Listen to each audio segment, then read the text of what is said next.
So you vote for one party, they win, and yet you still end up represented by the opposing party. That's the reality today for the residents of Penticton, BC, where we've seen the news of their MLA, Amelia Boultbee, officially crossing the floor and joining the NDP. Listen to this interview where she's going to try to convince you that she did this because she was thinking of her constituents. Watch this. My question's for Amelia. I wanted to get your reaction. You were elected as a Conservative in a riding that has traditionally been very Conservative voting. What do you say to your constituents who may today wake up and be upset to know the person they voted for is now has added to the majority of the NDP? Wait one sec. I'll get out of your way here. Sure, thank you. Thank you for the question. I would say that every decision I make is first and foremost with my constituents in mind. And there's a lot of things going on in this province that people didn't vote for.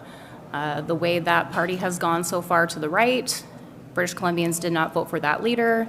There's an entirely new political party that never existed.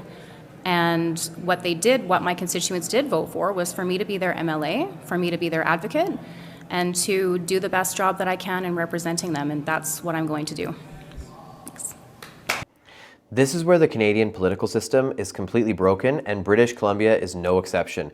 The fact that there can be a riding like Penticton, British Columbia, I live less than an hour away from there, that's a Conservative stronghold, and the fact that they can end up voting Conservative and under NDP leadership is so insane.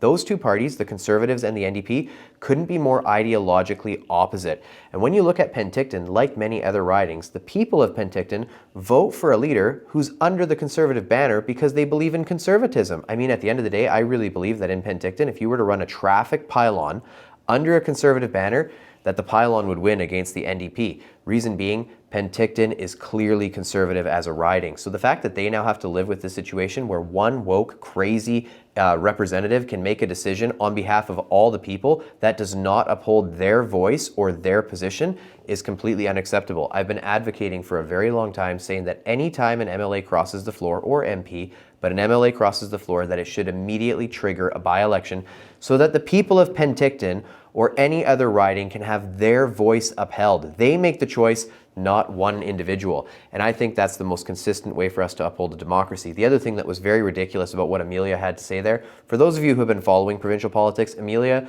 has been quite an out there MLA. She's made some absolutely insane comments on social media. She's called people incels. She's blocked many of her own constituents. But the fact that she's saying that people didn't vote for this leader and, you know, they've gone so extremely right-wing, what do you mean specifically, Amelia? Do you mean the part where the Conservatives are advocating for the fact that they don't think that children should have their genitalia removed? Or do you mean the part where the Conservatives are critiquing the NDP for putting us into a massive economic deficit? Which part is too right-wing and extreme? You ran under a Conservative platform and now you're running on a completely opposing set of values and principles. Honestly, Amelia, the problem has nothing to do with the Conservatives and everything to do with you personally. And the fact that we have a political system where this is even allowed is absolutely ridiculous.